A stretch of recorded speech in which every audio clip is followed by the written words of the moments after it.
2026 meeting of the Torch Lake Township Zoning Board of Appeals. It is 6 o'clock and the meeting is now called to order. Will you please stand and join me in the Pledge of Allegiance? I pledge allegiance to the flag of the United States of America and to the republic for which it stands, one nation, under God, indivisible, with liberty and justice for all. Kristen, will you please take the roll call? Laura. Here. Jeff. Here. Kristen Graves, here. Chad. Present. Dave. Here. And Jeff Weinkoop is not here. He's Or absent. Jeff Weinkoop is here. Oh, I'm sorry. That's okay. I knew that too. Sorry.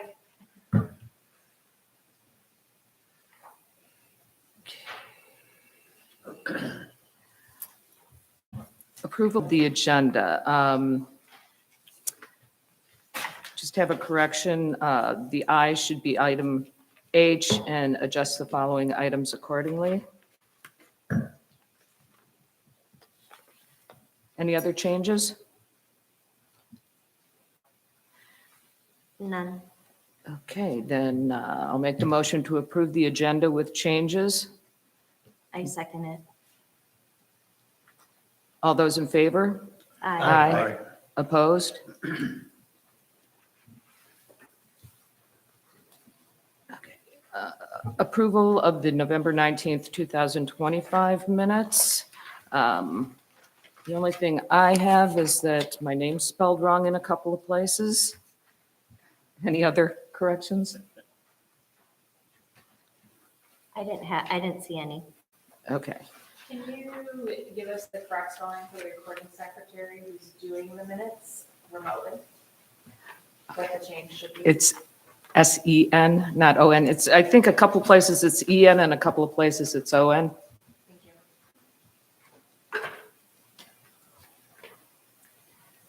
Okay, I'll make the motion to approve the agenda with spelling corrections. I'll second.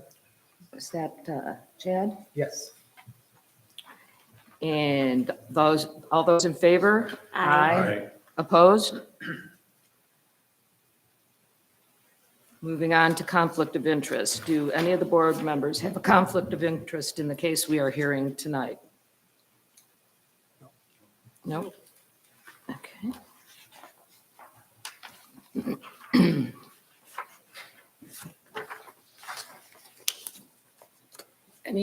Excuse me, any public comment not related to the case we're hearing tonight?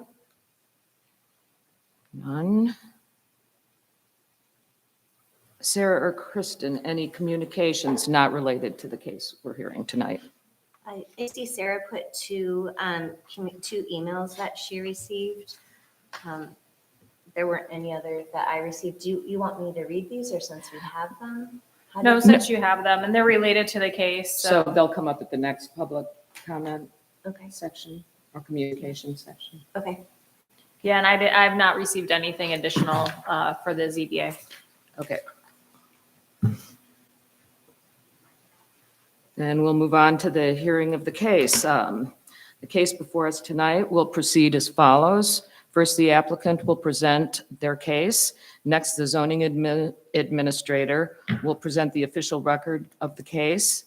Then we will read any communications received regarding the case, followed by public comment. After public comment, I will close the public hearing, and the board will go into closed sessions for deliberation and findings of fact. Please remember that while the board is in closed session, members of the audience may not speak unless called upon by the board to answer a question.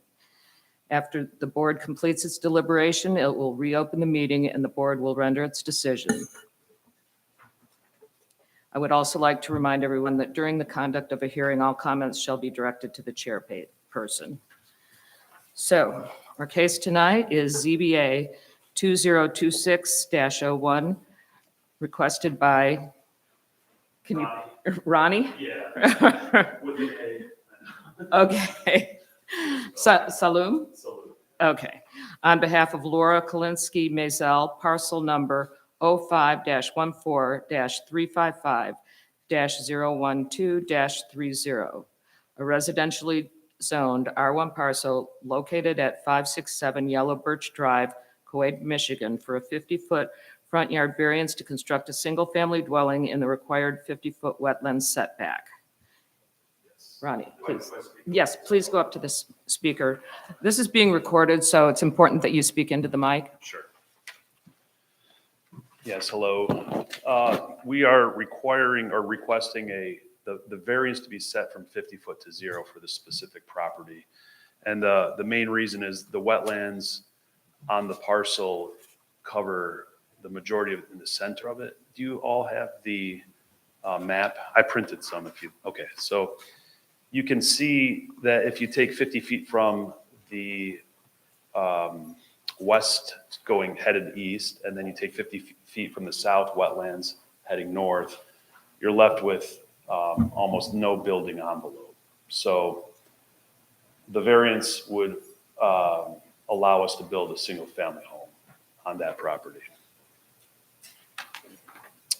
We did submit an application with Eagle, working with Carrie Kent, and we're pretty close to receiving that approved permit. I talked to her today.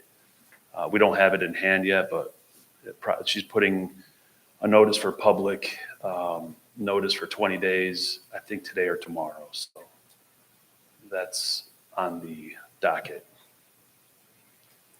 I have this map. Can I bring it to you? Sure. I think Sarah also highlighted on your map. It's very similar to that highlighted area. That's essentially, if you go 50 feet from the south, Mhm. and then you come 50 feet east, you basically have no open road. So we're doing as minimal disturbance of the wetland as possible to put a single family home there. Otherwise, the lot's essentially unbuildable. So we're in contract with the seller on the lot with the contingency of approval for this variance before we move forward in building. Okay. Did I miss anything? Yeah. Is that it?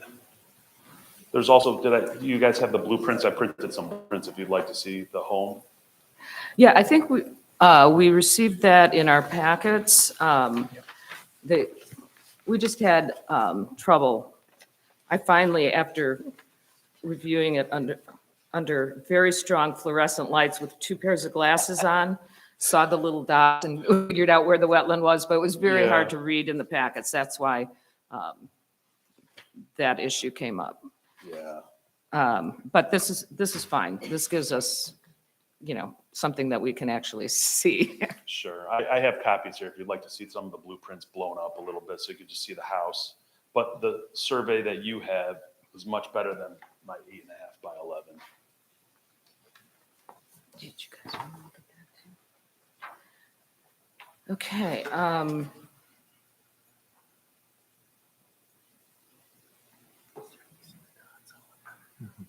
I guess, does anybody have any questions right now?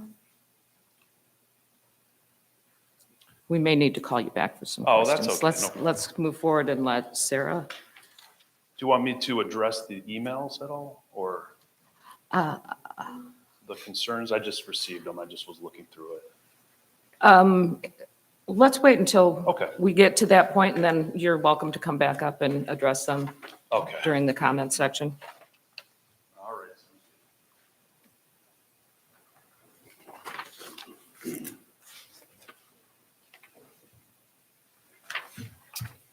Okay, so I just wanted to add a couple of details to this. So this is your first case where you're dealing with a wetland setback, and that is because in our 2024 zoning ordinance, we added on a setback from wetlands that is required, similar to water and streams and all of that. We added it to the wetlands. So you may see more, I'm not sure. We may what? See more Okay. in the future. I'm not exactly sure, but that's the ZBA process, and the variance process really is built for kind of unique properties where you run into something like this. I mean, they have a lot of wetlands on the site already, but then we impose this additional setback requirement, making it so there's a very small building envelope. So I did do today, and I left on your desk kind of this colorful drawing with all the different layers of the wetlands are in blue. We've got the setbacks that are required to meet. The wetland setbacks are in green, and then kind of this orange area as the building envelope for you. So the Zoning Board of Appeals will need to walk through that process to determine if this is kind of reasonable based on your standards. One thing I would like to note, and it is mentioned in my staff report too, is that we don't have regulations within the wetlands themselves. So the portion of the structure that's in the wetlands, that's controlled by Eagle. They're the ones that are doing the permitting and the review of that part of it. And so to try to focus your conversation from the edge of the wetlands out, back outside of that, just in your review process. So. Okay, I have a question on basically, the roadside is diagrammed to have a 50-foot setback, but I think in our ordinance, the water side has the 50-foot setback and the roadside has a 35-foot setback.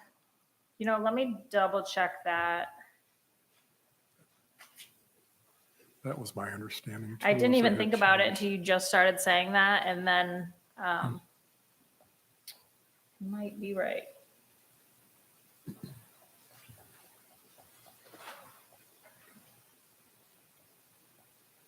The rear setback is 35 feet. Well, in the new ordinance, we didn't switch them as far as what we called them. Yeah, you're right. Did see a place where it said on Yes. waterfront properties, the Yeah. roadside is the rear. Correct. Yeah, so it's in section 4.2.3B, it says when a lot's located in the waterfront overlay, the front setback shall be 35 from the road right of way. So you are correct. That does give a little bit of a reduced setback on that roadside. Okay.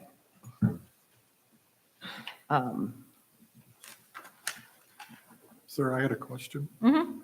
When did the wetland setback take place? That's fairly current, is it? Yeah, I get you the date on that. So the new ordinance it has an effective date of September 19th, 2024.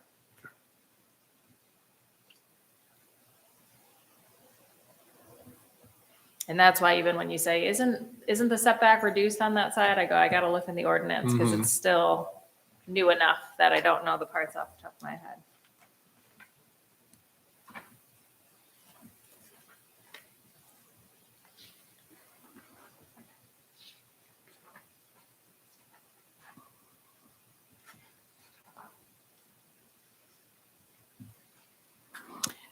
Okay, and Sarah, could you, if you know, can you explain a little bit about which is supposed to come first, the Eagle or the zoning permits, how what the That's a big process is question. for us, so we understand that a little better, I think.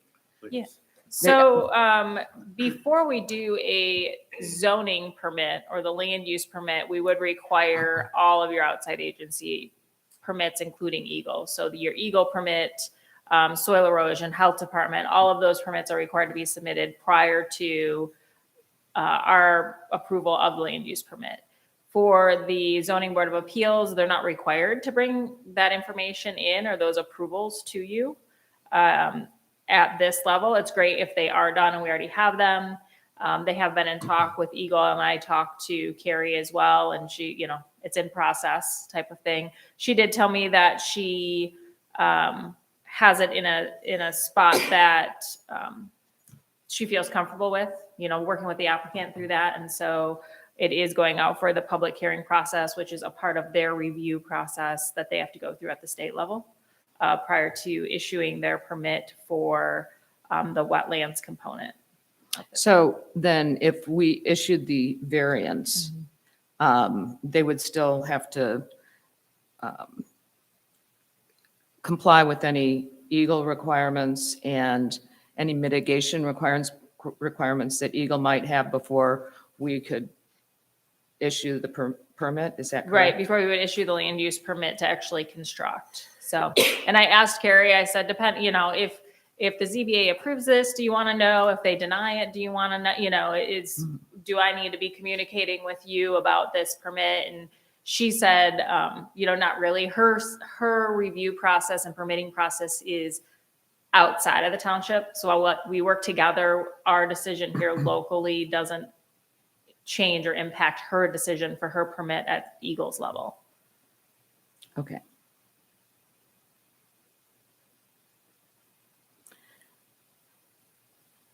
I'm still a little confused on that, Mhm. what you just said. Do we wait, we don't wait until we get the Eagles finding? The ZBA does not need to wait until you get Eagles finding. Unless But for the- some reason that directly impacted your decision. If when going through the criteria, you need to know something that Eagle said or some other component of that, then I would say yes. But it's not a requirement to have your outside agency permits to have review by the ZBA or a decision by the ZBA. But Eagle could still say no, right? Oh, yeah. Just because if you were to go through and approve this process, Eagle's not required to approve their permit just because you approve something here. We're dealing off of two different laws that don't, I was going to say influence the other one. They're independent, but It seems like it's backwards, but in my own mind. Mhm. I'd rather hear Eagles from a big picture point of view rather than one lot. Yeah. I'd just like to have their thinking, but yeah. I guess it's the way it is, so. Well, when I talked to Carrie, I mean, she's said, that they're going through the steps now. They've worked through the details, going through the steps. You never know what's going to happen, but it sounds like everything's in line for approval at the Eagles level, just based on my conversation with Carrie. Okay. Yes. Any other questions for Sarah? Should we consider this new setback? Or should they? I mean, it's another 23 feet before we start digressing what's going to happen here?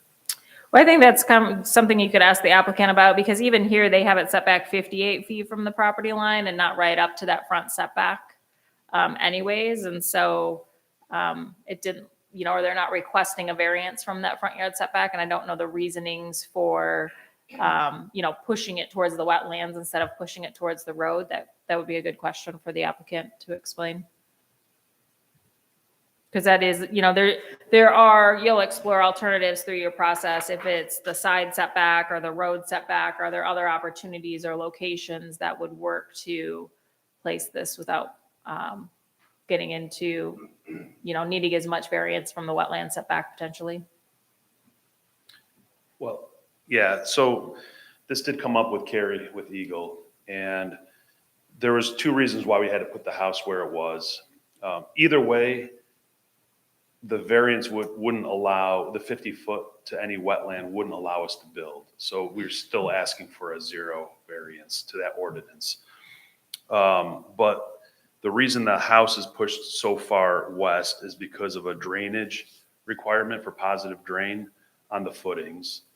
And the reason it's encroaching a little into the wetlands on the south side is because of the turning radius of the driveway requirement. So you don't have to do a multiple point turn with a car. So, and you come in straight into the garage versus multi-reverses. So Carrie's aware of that too, and she understands it's a part of the building process to move the house where it's at. So that's why we decided to put it there. We would have loved to have the house closer to the water, but that would have disturbed too much wetlands, which is why we kept it as far east as we could. If you look at the GIS map, which I have here, you can see how far, I could pass this out if you'd like to see it. You could see how far back or far east the house is in comparison to all the other homes along the lake to keep the wetlands not as disturbed. Can I show you that? Sure.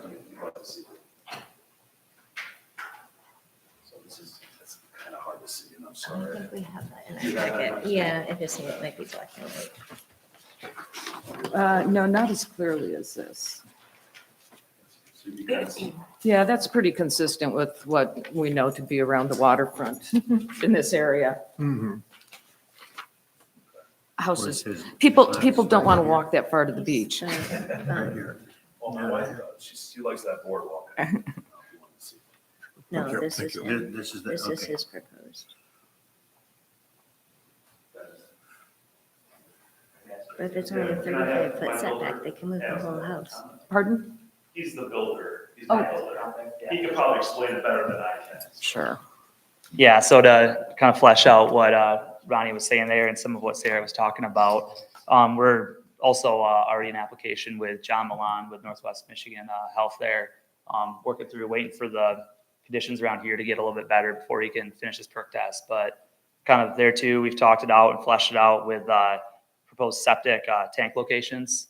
It's getting bored ultimately to a offsite parcel over Yellow Birch on the east side of Yellow Birch, where all these, a lot of these homes up and down Yellow Birch are pumping their drain fields to. So the tanks are on site, as you can see there in the site plan, with the drain field located across the road. So yeah, adhering to what John's got for requirements too, I think it's 10 foot here off of the house there for his tanks to start. So we have those, drawn on there too. So that kind of plays into where our location is placed there for the home.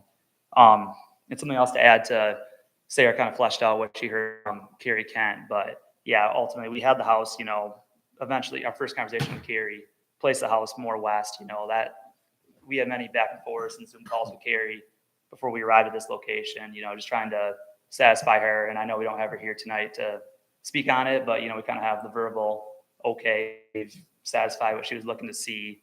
In terms of basement for the construction of the home too, doing a crawl space. So the site plan you have there shows the dredge and fills that we're trying to do and just trying to maintain, the general grade that exists on site right now of the home. We're not trying to dig in a deep basement or raise up the grade and add a lot of fill. We try to kind of ride that middle line with a crawl space foundation where we aren't really impacting the lot too much, in terms of a massive cut or a massive fill either. So just wanted to point that out, what we had done in terms of, construction proposals for trying to minimize that, and things that we worked out with Carrie on that end. Thank you. Okay, I think we're ready to move on to communications. Yeah? All right, did you all get copies of these emails as well? I just got on that one, Sarah. Okay, let's just take a minute here. Yeah, you had two So- letters just on your desk. I wasn't going to read them, but I just wanted to make mention from Maureen Lorenz and David Glass were the two email communications that came in yesterday. I haven't received any other written communications regarding this request. Okay, and doesn't appear there's any public here to comment, so I would like to hear back from you regarding the culvert issue that Mr. Glass brings up, and your builder mentioned drainage issues around the foundation as well. Yeah. Can you handle this question? Yeah. I mean, he might be able to speak better than I can. Okay. Yeah, and I read the email from David Glass there, and I'd met him when we were visiting the lot a few months ago too, just kind of preliminary looking at it and talked through that with him too. So David he has a barn 2 parcels north of the one that Ronnie and Zana are looking to build on here.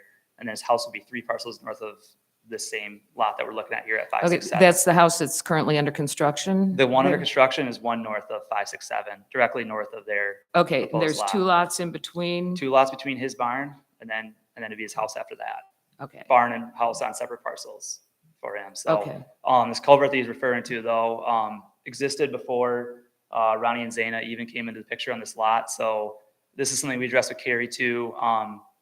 Kind of didn't really have an answer for it because nobody really knows who put it in and at what time it was put in. I don't know if it's even related to the construction of that I believe it's still a remodel, the one that's just north of, I'm sorry, I'm I- having a little trouble understanding. is this better for you? Yes, thank you. Yes. We don't really know where the culvert or when the culvert was installed. When it's been installed ever since Ronnie and Zana started, looking at acquiring this lot. The realtor that's involved with it didn't really have much info on that, so it's more of an existing condition. One that we've talked about with Carrie. Really sounds to us like we're not going to do anything or she's not proposing anything to happen to it, but also don't, continue to add on to it in terms of this culvert that's been installed already. It might just be, hey, leave that as it is. Yeah, I guess we'd see what kind of conditions come with the Eagle permit, if she wanted something addressed with that or not, but it was existing there before we even came into the picture on this lot. Okay, so this culvert runs east to west into the east end of your client's lot. It Or your- runs from the east side of Yellow Birch on that larger parcel that holds the drain fields for those homes. It runs under Yellow Birch. It runs through 567 Yellow Birch that we're looking at here. And then it ultimately, correct me if I'm wrong, Ronnie, terminates on the parcel just north of the one that you're looking at acquiring, right at the lot line about somewhere in the middle there is where it kind of lets out. Yeah, and then down to the water, yep. So Is there like a creek then from the outlet to the water, or what do you mean outlet? The culvert It's doesn't run all the way to the lake. Is it an underground, it's an under the road culvert? yes, It's a- correct. I believe it's pulling water from the 12-acre lot or 14-acre lot on the east side of Yellow Birch that holds those drain fields. There's a lot of wetlands over there too. So those drain fields are going in the various uplands portions of that parcel. But there's a fair amount of wetlands over there too. And I believe it's pulling some of the water from that parcel under Yellow Birch and then trying to discharge it into the bay there. How does it run to the bay? 12-inch corrugated drain pipe All the way to the lake? to the lake. And also through the natural wetlands. Okay, It runs those under, are what we're disrupting. like under the road through and then down the lot line. Wouldn't you have, Yeah. but that's not our problem. It seems like it's coming from the drain field. I'm sorry. It's coming from the drain field area, this water runoff. Not, Yeah. not all of it. I thought that's what he just said. Okay, Okay, so it is a pipe that runs through the property all the way down to the lake. And I would add It's not- a solid pipe too. So it's not a perforated pipe that's continually pulling water out of the wetlands either. Okay. So we can assume these wetlands are, the reason I'm asking is because I'm actually familiar with somebody who was told their property was all wetlands and they could, they had this piecework kind of, you can put your living room here and your kitchen over there kind of a deal. And basically by Eagle. And then they discovered that the neighbor was pumping their water onto their lot. And it wasn't in fact a natural wetland. So that's why I'm asking these, that's why I'm trying to really understand where the water is coming from and whether it's a natural wetland. Yes, please. So the culvert. Okay, so the culvert, this is north here. Mhm. The home is under construction, is right here. So like this one, here's the Yeah, oh home. yeah. That house. Yeah, so the culvert's right along, I don't even know whose property it's in, but it runs right along our property line with this home here. And it's a piece that starts right at the road, just inside, and it drains all the way out right about here. By the lake. So I'm not sure why this gentleman here is saying his basement's flooded because of that. That's what I was gonna ask. I have no idea how that would affect it, but it's underground. You can barely, you can't see it until it opens up here and here. Everything else is underground. Okay, and so it's along the north edge of the property. but you don't know who owns the culvert. No, it was there. It's functional, I guess. We Yeah, don't know that water's either. flowing very little, but it goes out to the lake. Yes. Yes. Have you seen this property in the spring when the thaw is there and the camp rains or not? That was my question. I haven't seen, Okay. but we will soon.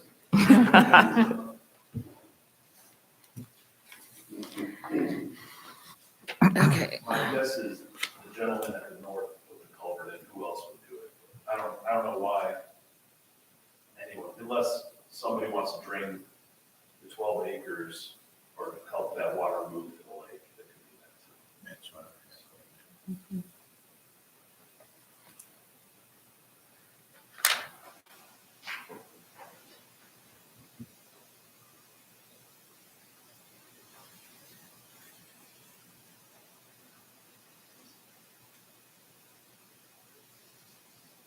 I'm sorry, I'm just reading this a little more carefully, so if I have any more questions for you, I can.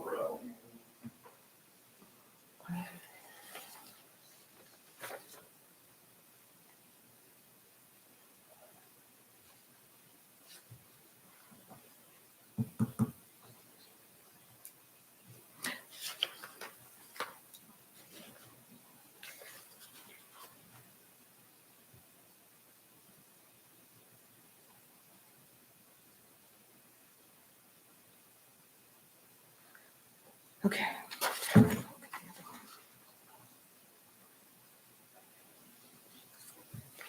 Sarah, would Eagle have had to have a permit for this culvert to go in? It's hard to say Wait, what I was mean- Chad's question? if Eagle would have to have a permit for that culvert. They had mentioned they were working with Eagle. A lot of times you just end up you have culverts, they either go in when roads go in or people put them in. There's not as good of records, we've learned over time. We keep better records now than we did in the 90s and the 80s and the 70s. So it's hard to say. Usually the culverts we find out through, folklore of where they came about and how they got put in. And, eventually it comes to the surface and we find something, but they're hard to track sometimes. Is there any construction along there, either in there are 10-foot or 20-foot setbacks on either side that would be like a dam to, you get a massive flow probably from the east when you're going toward the lake. And since I've lived with this in my own home, because we don't have you can put a cement slab right up to the lot line. You can't put the house foundation, but if there's no foundation, you can put a slab right up to the lot line. And he did that. So now when we get big rains, I have exactly that they're talking about here. I get flooded and it all comes on my property. So I'm aware of what could happen here when you get these big rains. And I'm wondering if there's any way we can keep the natural flow going on the sides of here. Is that not very clear what I'm saying? Yeah. Or are we gonna That's, have a cement slab or something in this? I don't see anything here, but that's an issue. I can understand. I don't know how it affects this situation, but I've had this, because of our zoning, I've had a problem with my own property. So I can appreciate the flow of water. The wetlands normally takes care of that, but now we're blocking it all. Well, I would say the culvert, so the north house and the proposed house are both sloping towards the culvert. So the driveway's right next to it. It would be right by it. So my guess is we'll slope everything to the culvert to take it out to the bay so that nothing gets flooded. That would be the plan. But, And a big rain, a 12-inch culvert isn't very much. well, I live with a 12-inch culvert. it doesn't And do it. my neighbor put in to make things right. Well, Yeah. we don't get normal rains around here oftentimes now. Yeah. It doesn't work too good, but anyhow, okay, that helps. Well, yeah.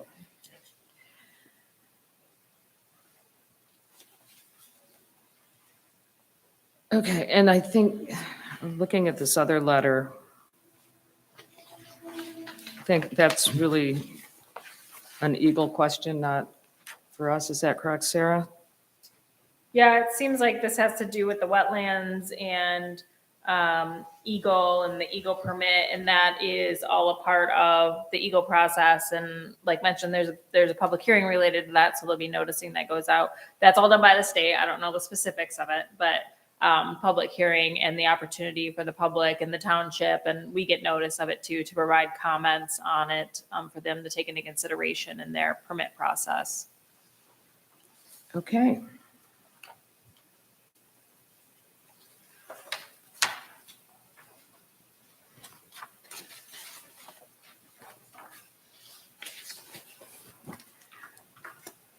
So, does anybody else have a question? I think we said the per test hasn't happened yet. Not yet. Okay. Conditions have to become less flat, where they're going to be the So that's on that end. Yeah, I talked to the sanitarian today and asked him about the perk, and he said there was a notice that went out to his team that says to hold off because of the conditions of the weather. But they can make a determination depending on the property, and he's gonna go out in the next 2 weeks and then look at the drain field, dig a hole. Okay. So.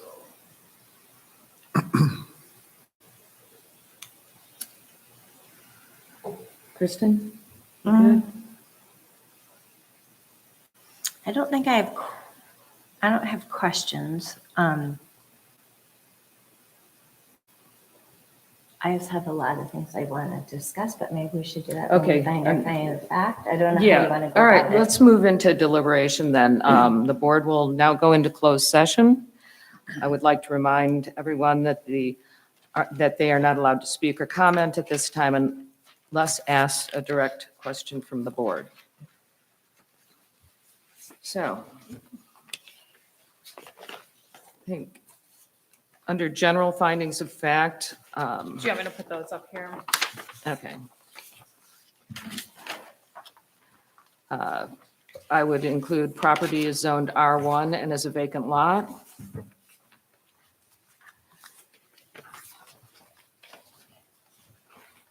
Number 2, rear setback of 35 feet is on the road side of the property and front setback of 50 feet is on the water side.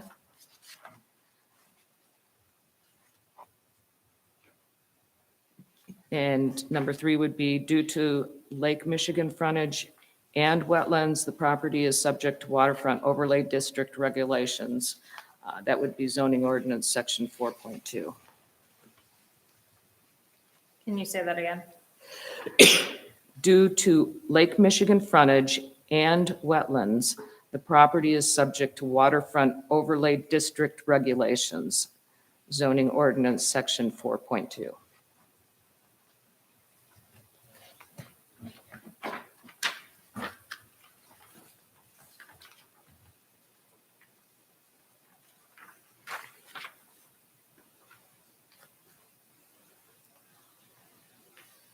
Any other thoughts in general? I had similar, I had the rear setback of 35 on the roadside, the same as you. I did say, looking at their map, the approved building envelope, it leaves them an extremely small building footprint. And then really, obviously, my only other very obvious finding of fact is that the property sits in the wetland. Okay, I think that's covered under Yeah. the third one that I said, Yep. lake frontage and wetlands. Okay.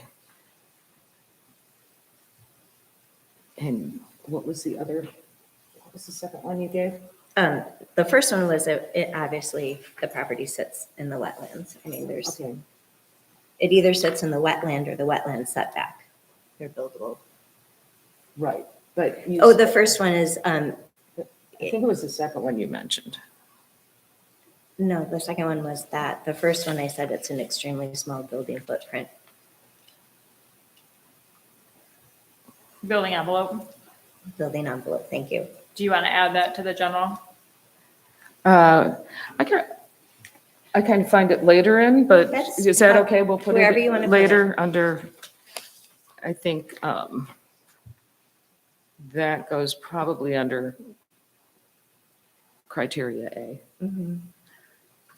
Okay. Any other thoughts on just general findings of fact? No, not here. Dave? No, I guess not. It was very snowy walking through it, It and was- I tripped a lot and sunk I a tripped lot. a lot, too. Tripped over everything. I don't know what. Okay.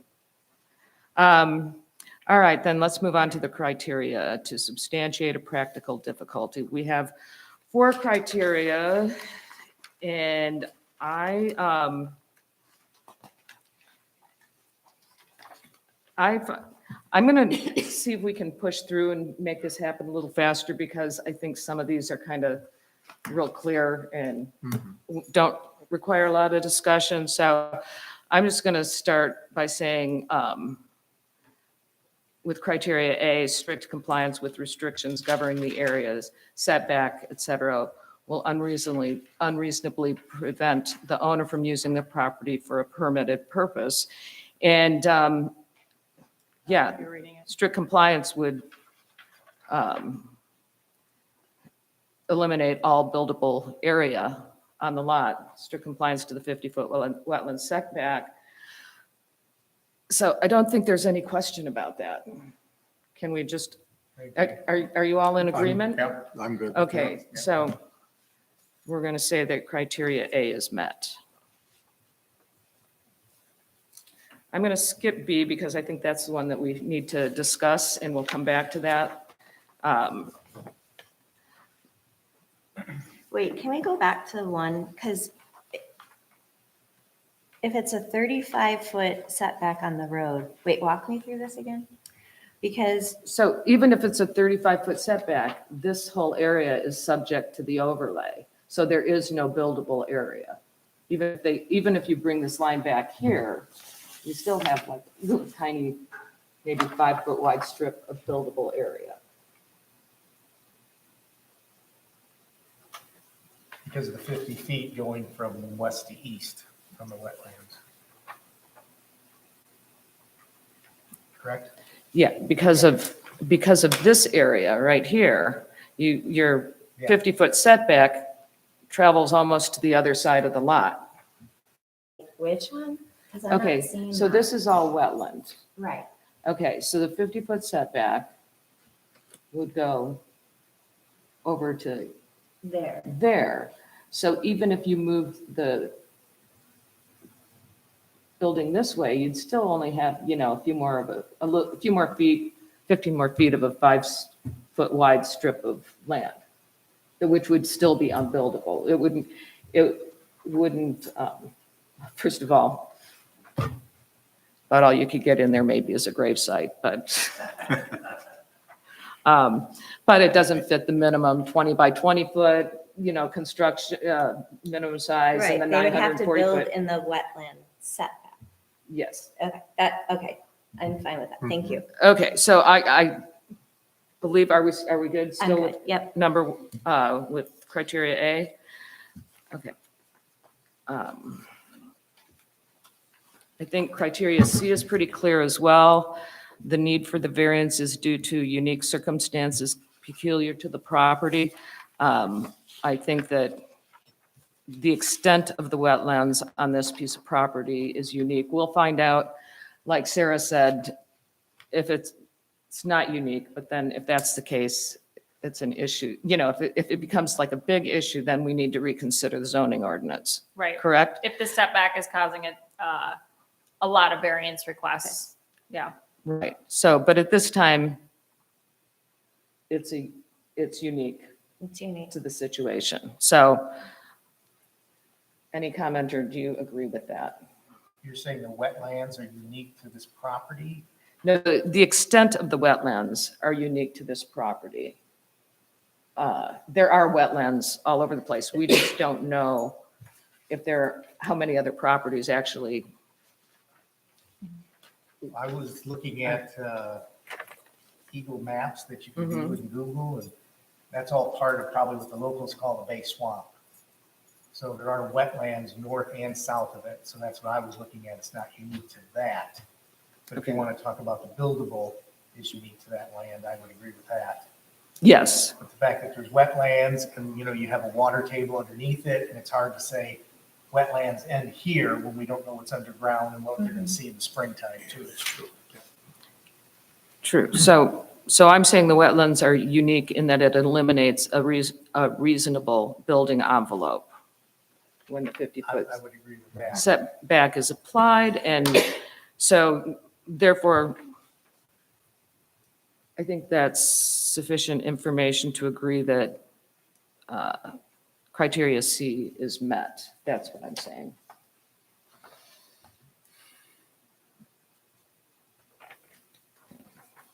Can I hear a yay if you think criteria C has been met? Yeah. Yay. Okay.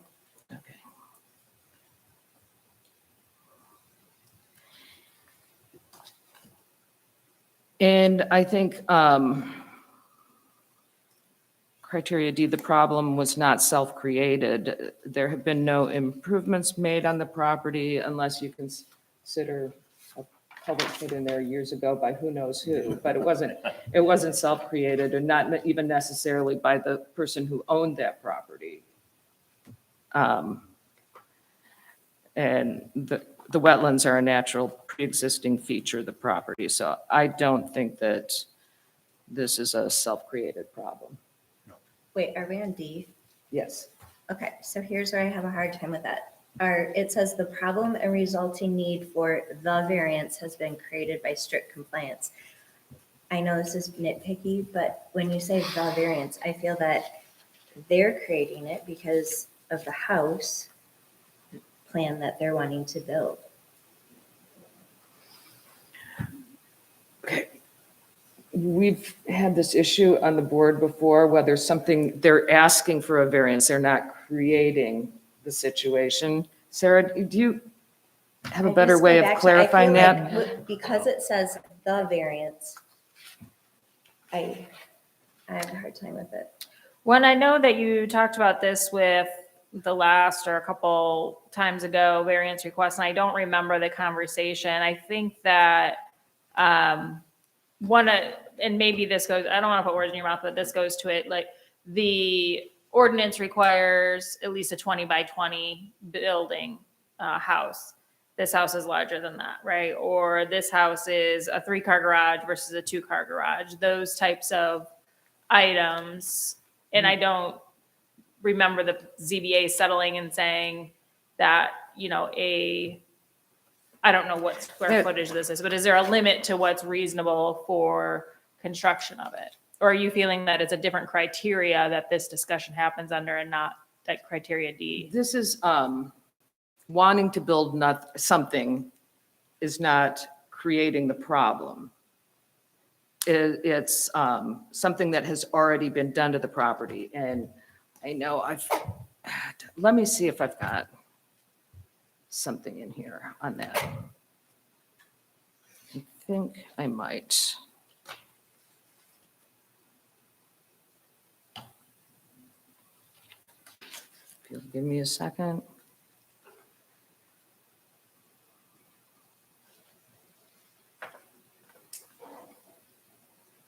Okay, this is from Michigan State University Extension Planning. Is the issue self-created? This standard is widely misunderstood among ZBA members.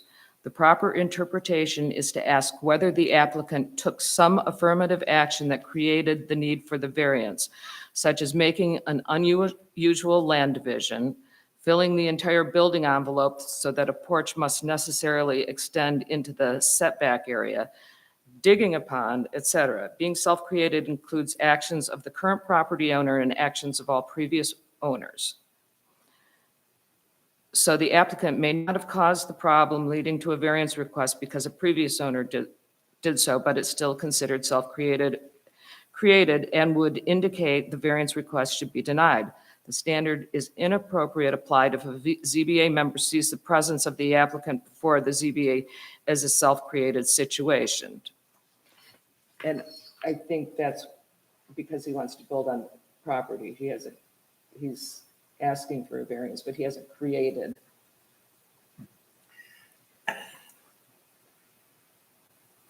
This mindset would I lead to see the your point. conclusion that I- all I- variance requests I are agree. self-created. It's not an applicant's desire for a variance that is a self-created problem. It is an applicant's previous actions to fill the building envelope with structures or divide the parcel into an unusual shape that is a self-created problem.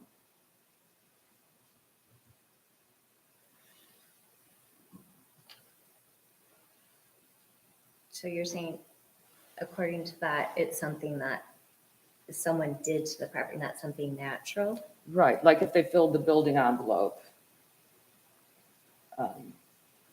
and then wanted to put an addition and said, well, I can't move the house and I want a garage now. That would be self-created. But wouldn't it be self-created if they're picking to build something that doesn't fit? Or it doesn't fit in the air, I mean, that doesn't make any sense to me. I agree with what you're saying. That's how I feel. That's how I interpret it myself. But there is no building envelope, so they're not. There's no building envelope for that house. They could pick a different plan and come back with a 35 setback from the road and say, hey, we're gonna move closer to the road. We're asking for a setback in the wetland setback. But they're wanting to build this there, and they're saying this is the only thing that fits. I just don't. Well, I think that falls under minimum variance required, but to just ask for a variance, first of all, Then there is no reasonable building envelope on this I agree. property. I go back to this, I went with it with our other cases too. The problem and resulting need for the variance has been created by strict compliance. I just don't. Well, that's fine. You're doing majority here on this criteria, so Kristen can disagree with that. Yep, So you can go through that process. okay. All right, then, So I wrote down, the finding that I have is the one that you read, Laura, or a version that's up here of your words. It's not self-created, vacant lot, the wetland plants are natural pre-existing feature. Is there anything else Yes. you need to add to that?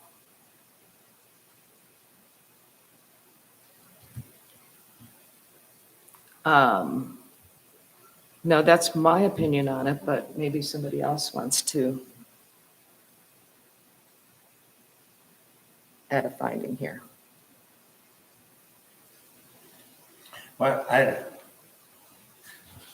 guess I'll just, they're trying to build on a non-buildable lot. And they're basically wanting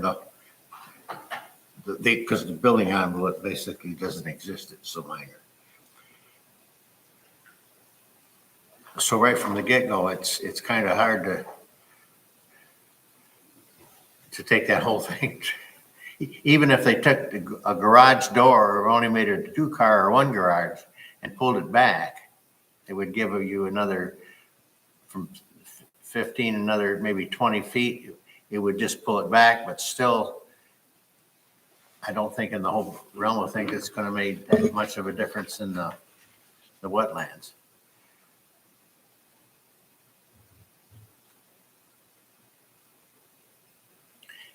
It just doesn't fit right there. Okay, so, do you have Can I put that? a finding? I have a problem with trying to build on a non-buildable land. Because it needs, the whole thing needs to be on the wetlands, basically. It's not just like you're trying to take a little chunk of the land but the whole thing is, it just kind of defeats the purpose of trying to preserve the wetlands. But I don't know if that's the right kind of question I should be asking in this case. Well, I That's think probably Eagles problem, right? the wetland part is, what you need to look at for this is that this is an existing lot. This lot wasn't split yesterday. This is an existing Right. lot. This has existing natural features on it. Our ordinance allows you to construct a single-family home on this lot based on the zoning ordinance, to use it. And so I think, Laura, you're kind of saying, no matter what, someone's gonna be here, no matter what house they build, to be able to use this lot, all roads lead back to the ZBA because of how the wetlands and the setback regulations all cross over to be able to build on this property. So while, yes, the wetlands are important, they're an important natural feature, we also need to allow somebody to use this property. And that's a discussion Eagle is going through too. They have criteria to base their decision on and are responsible for regulating wetlands and filling of wetlands. And they have to go through their steps and criteria to determine if someone can use their property in some manner. That's why I kind of agreed with that letter that lady sent, I think it was a lady, Maureen. that said what we said earlier, that we got it backwards, that you should do it first and then we come in. She said that basically in that letter. One of my concerns is, it's an underlying concern of, as we go forward, there's fewer and fewer buildable lots around here. And anything we do sets precedent. And we've had some pretty good ones. And, we just really need to be careful. I'm not on what we do because we're going to get more like this. And Well, go finish. I'm just concerned that we really just think this thing through because I'm concerned about setting a precedent. Well, you did it over here. Why don't you do it here? And I know every case is different as we've seen, but I quit. Well, I'm struggling with it because we have these ordinance to protect things.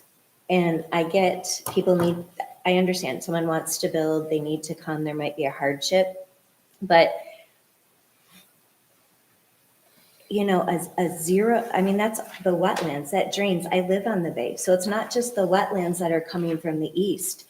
The bay water fluctuates. We're at a low right now, but back 10 years ago, it was up on the bank.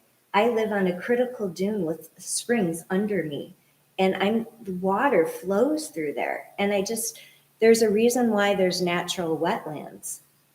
Those wetlands, that's part of our watershed that goes through. And I'm really struggling, and I just struggle with this one because it says for the variance, not a variance. A zero, to come back, they want zero. I think it would be nice if the realtors would have to deal with this ahead of time. I looked at the listing and one said 35% of land is buildable. And that was a listing. So if I'm going to go private property and it's covered with snow, I'm going to say, well, okay, I can fit that in there. Another one said some lowlands.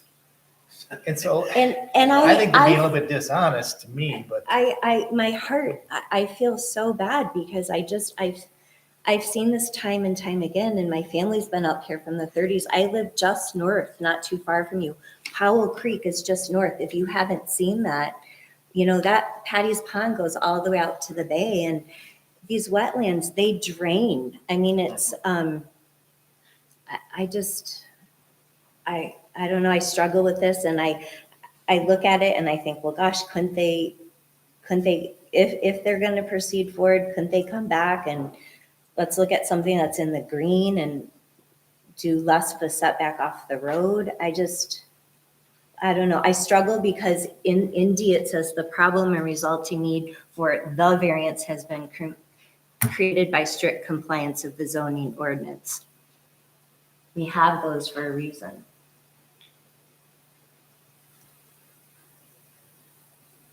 I agree with that. Well,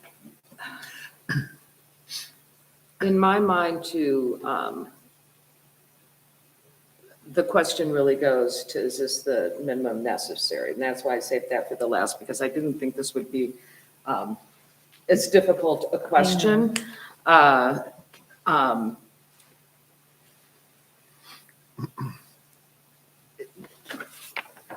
And I mean, the zoning ordinance, strict compliance with the zoning ordinance would mean they couldn't build on the property.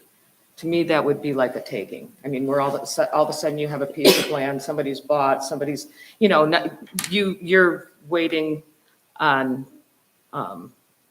signing the contract with this owner to see if you're going to be allowed to do something with it.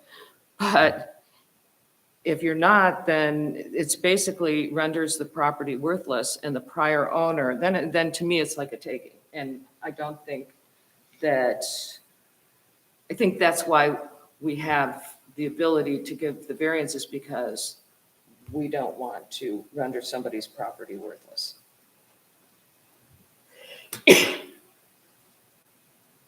I would agree with that, but I don't think we have to give a variance for,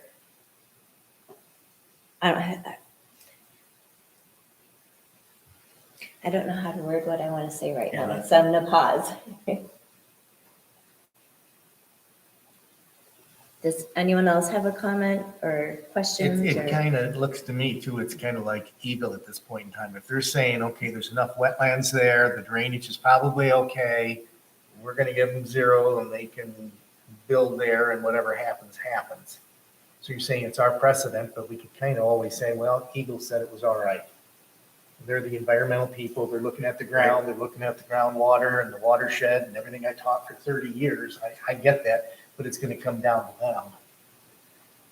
So if we say, yeah, we're gonna go based upon that, and then Eagle comes back and says no, then that's kind of on Eagle. Eagle says yes, then And they have the final say. that's kind of what I'm Basically. looking at. It's like going to dad to mom and finding out who's what. and-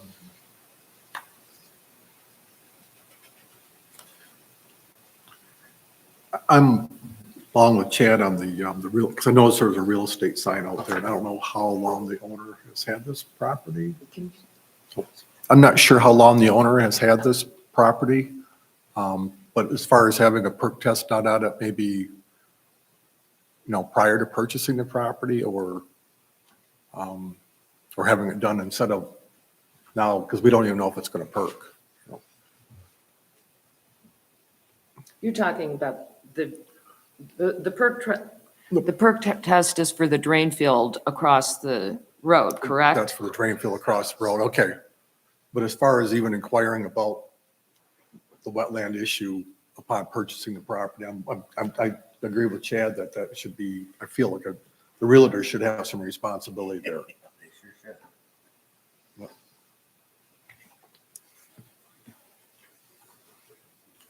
The original owner probably owned a whole lot of that frontage along there.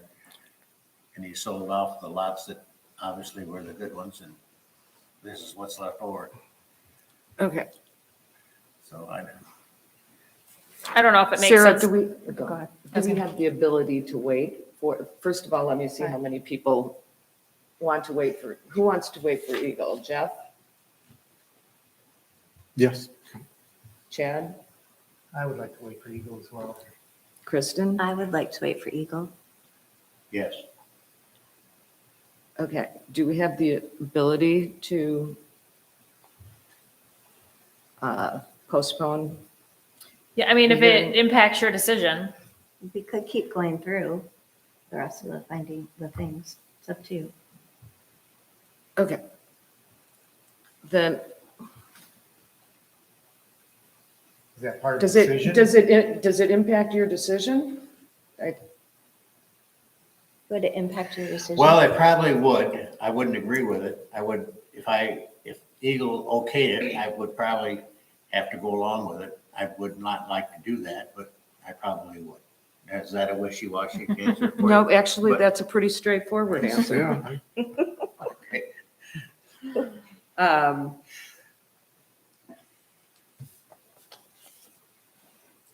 Can we give a variance dependent upon results from Eagle? Can be done with it that? It sounds like that's how most of the board feels. You know? Uh-huh. Mhm. Okay.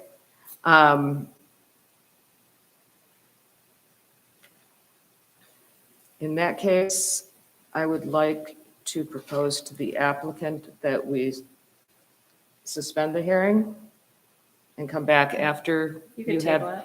Eagle's answer. I think that we're kind of stuck on the environmental wetlands issue, and that will make it difficult for us to complete, particularly Section B. Okay.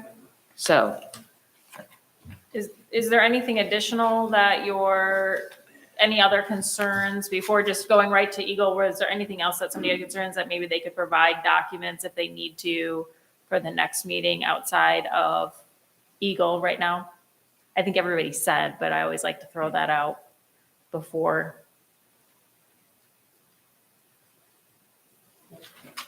Well, I guess what other documents would be I mean, the septic tank already serves a bunch of people there. And they're not gonna, I don't know how they get it, I don't know how that works with the wetlands, but, so that won't be our problem, I guess. Yeah, I don't know of anything else. It's just I like to offer the opportunity to the ZBA if there's anything. You guys, boards have a way of, thinking of something I haven't thought of, so. All right, so is that the hot tub area, that is on a approved deck patio? no, it's not approved. That would require, So that is, that would be that would part be of Eagle? considered a structure. So that's where I was going to go with is this the minimum? That was one of my issues with, is this the minimum variance needed?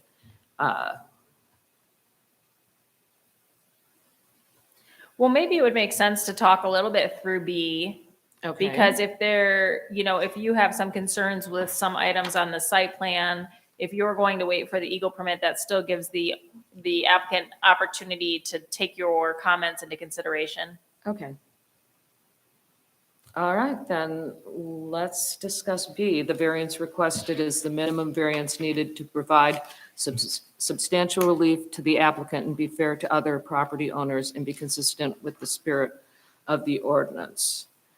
So one of the things that stood out to me is the hot tub and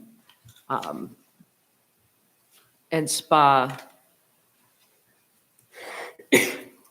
necessary. I mean, does that fall into the minimum required to allow this property to serve as it was intended for a single family residence?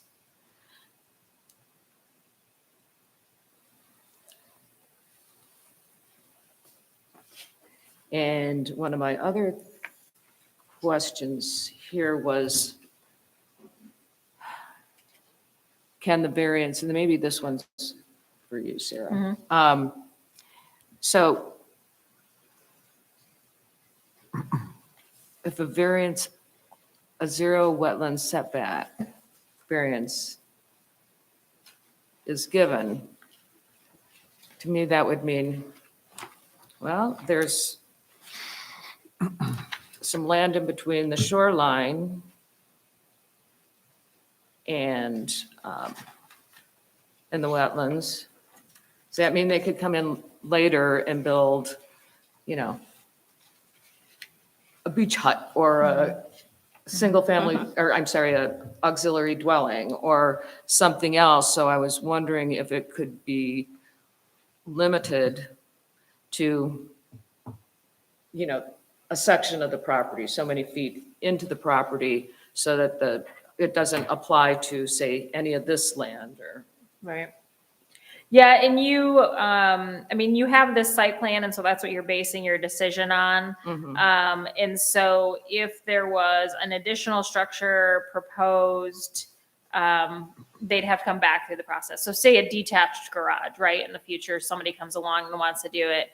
If they wanted to build it up by Yellow Birch, or if they wanted to build it up by the water, they'd need to come back if it doesn't meet the setbacks and the requirements. It's not a blanket approval to the site. But if we give a blanket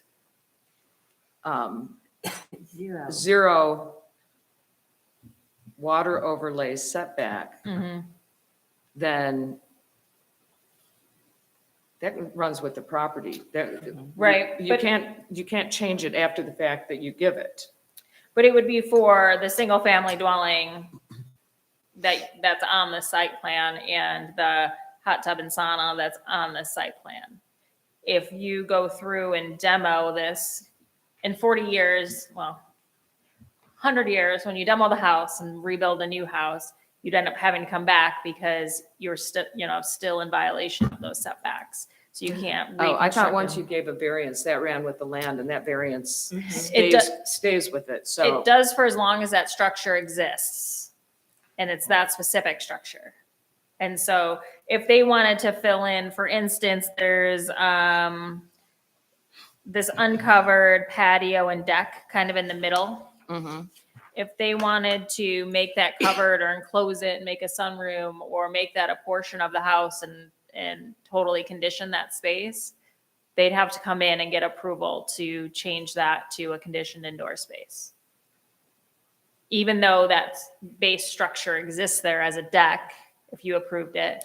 This deck to the far No, right. I'm talking about in the house itself. The house is kind of U-shaped and it has a deck in the Okay, middle of it. okay. And that if they wanted to enclose that and make it a part of the house, or the future owner wanted to, even though that deck exists, you approved it in its location to be able to go up and add more bulk in the setback, the ordinance would require a trip back to the ZBA to do Sure, that. I understand that. I just, I'm concerned that a blanket zero variance covers the whole property. It isn't specific.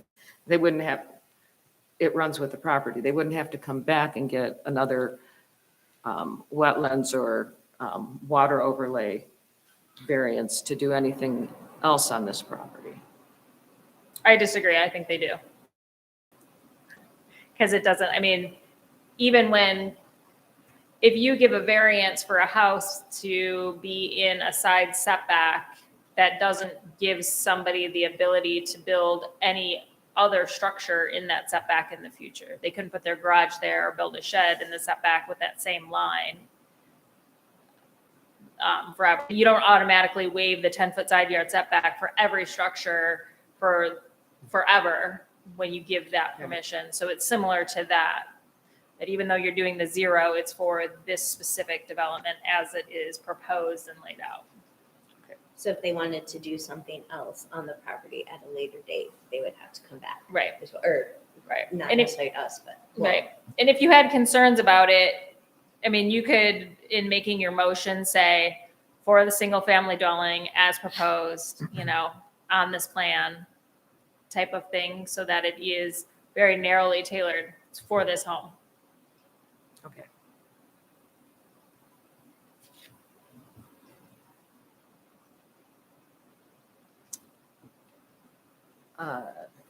We still on B? We are on B, Yeah. yes. All right, it says to be fair to other property owners, and so I'm kind of still wondering about Mr. Glass. He's saying, they need to be able to handle this water. Is the building of the structure adding more water? So we ask, go ahead.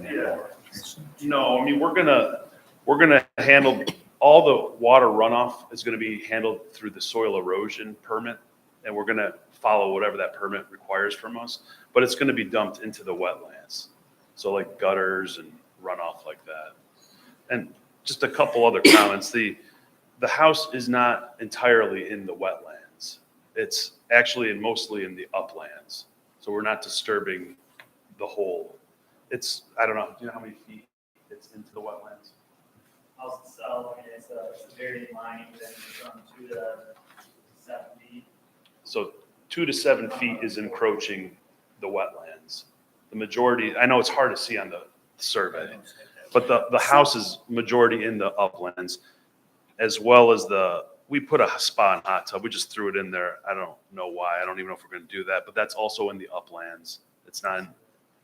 And you mentioned a structure like the deck, that's in uplands as well, but you can't build there anyway because there's an 85-foot high erosion mark that you can't build. So you really can't build anything east of the 85-foot mark on the drawing. Okay, so to clarify what you're saying, because that was my point earlier. Yeah, So, so how much roughly of the house is actually in the wetland? maybe 6 feet on, just on one bedroom. The porch is floating above it. Okay, Yeah, Right. and then a little bit on the garage on the south side. and so like on my little map here, all that green is what, on ours it says wetland setback, but that's what you're referring to as the upland, correct? Yes. Yep, right here, right? So that's all the upland.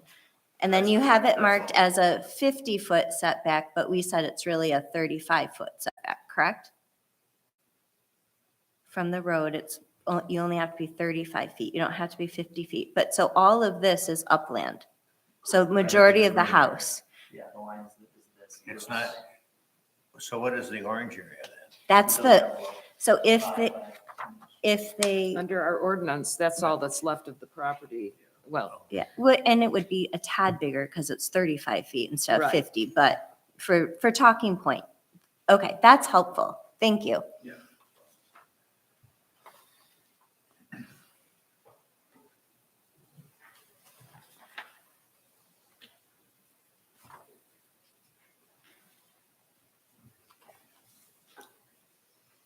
any other thoughts?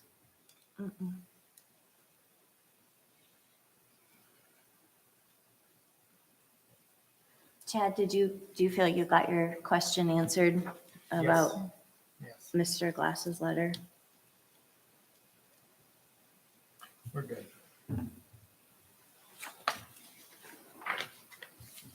Okay. Then,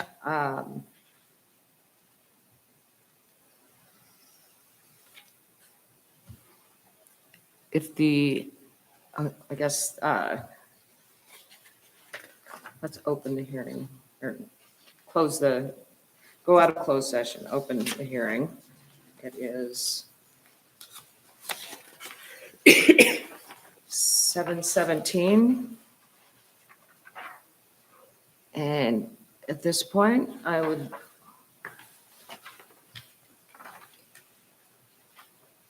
like to know if the applicant is willing to postpone the hearing until the Eagle permit is decided and comes through. Yes, I can definitely wait.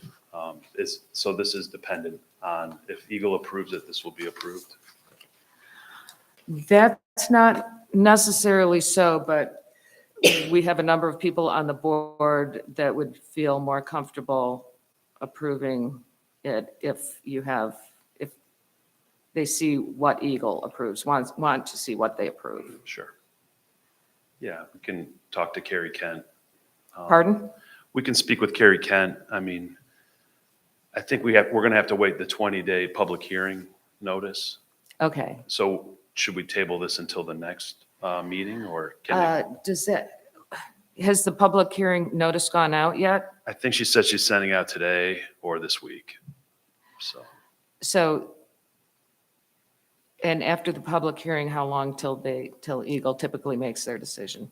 I don't know how long it is. I mean, if you want to, you can make a motion to postpone to our next regular meeting, which is the same date. It's the 18th of March, to follow up. If they don't have the documents, at least then will you push it to the next meeting type of thing?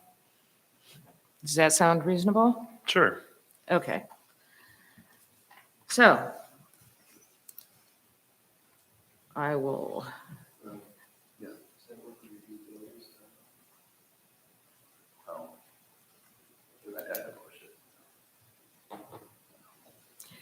So what's the right phraseology? You will postpone your decision and continue the public hearing at the March 18th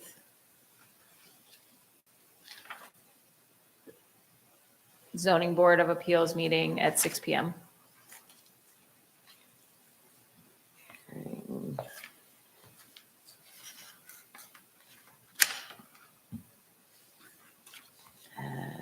2018 ZBA. And did you say something after meeting, after zoning board meeting? At 6 PM.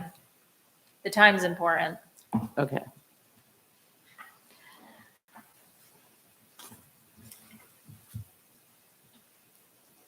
Okay, then I will make the motion to postpone the decision and continue public hearing at the March 18th ZBA, next regular March 18th ZBA meeting at 6 PM. All those in favor? Or you need a second. Oh, I'll second? it.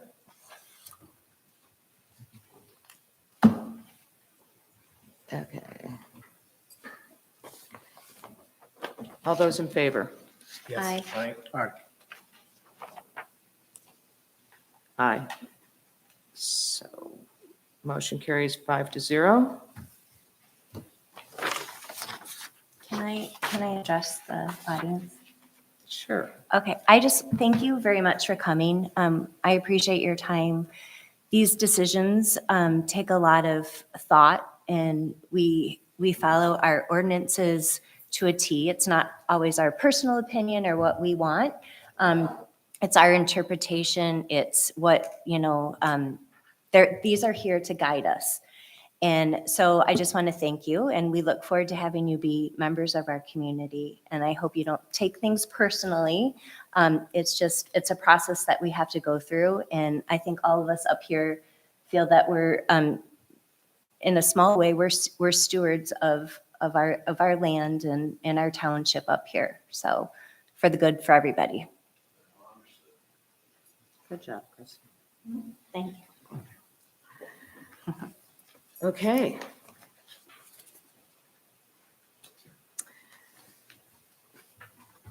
I think we can then move on to, you're all set. You may leave and come back in a month. Did you want this back? Your application follow-up with you, Sarah, or is it just basically? Yeah. No, if you, We can touch base later. I think if they have additional information that they want to Yeah, bring, and yeah, then give it she'll to make Sarah sure we ahead of have time it. so we can review it.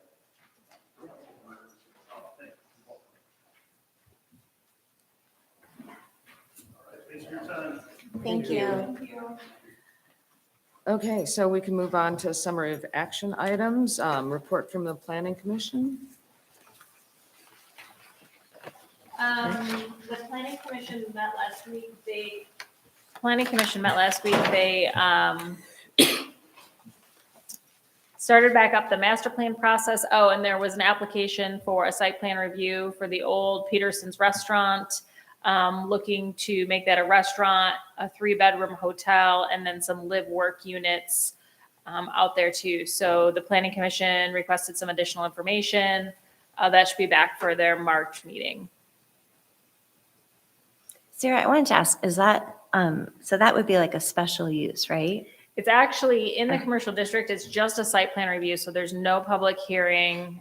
It's just if everything, all the i's are dotted and t's are crossed with the ordinance, then the planning commission would review it for approval. Okay. Is there anything going on in the northwest corner of McLaughlin Road and Torch Lake, northwest Torch Lake Drive? Not that I know of, but there could be. I don't know. I'd have to look, I'd have to pull up the map and then look at it, and look at, It's right there in the corner of Ogamy property. And I thought I saw before the snows came stakes and stuff out there. yeah, it's not familiar. There could be a permit. See, when I sign a permit, it's done and it's filed, so I don't remember addresses and parcels necessarily that I might have wrote a permit for, but I could look and let you know for sure. I'm curious.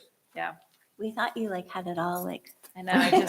That's just one of those things I don't retain. we name a property and she tells us. Yeah. I'm not like the assessor. You can't give me a parcel number and I give you an address. But Can't do that? no. Oh. Okay, and any other cases upcoming or things we should be aware of? I do not have any other applications currently, so this would just come back for the March meeting. Should we just see if everybody's available for the March meeting while we're here? That's the 18th. Yes. I'm going to be, I think I get back the day before that. I'm going to be in Florida for a week. I think I'm back. I'm sure. I'm back on the 16th or 17th, so Okay. I might not Yeah, be that's here a okay. week prior to that, but Okay. Yeah. And we have Jeff Clark too. I don't know what his schedule's like either, so, but as long as we have a quorum, we're We good. can continue. Yeah. Okay. All right. Anything else that any members of the board would like to say? Okay. It's always tough being up here, but thank you for sitting up here with me. Thank you. Yeah, Laura, you For taking on you lead this. us well. You do a marvelous job. Thank you. You weren't done enough, so you won't miss any. I know. I have a big bottle now. Okay, in that case, I'll make the motion to adjourn. Second? All in favor? Aye. Opposed? Meeting is adjourned at 7:26. Sarah, what do you think about Banks Township? I've been paying attention, but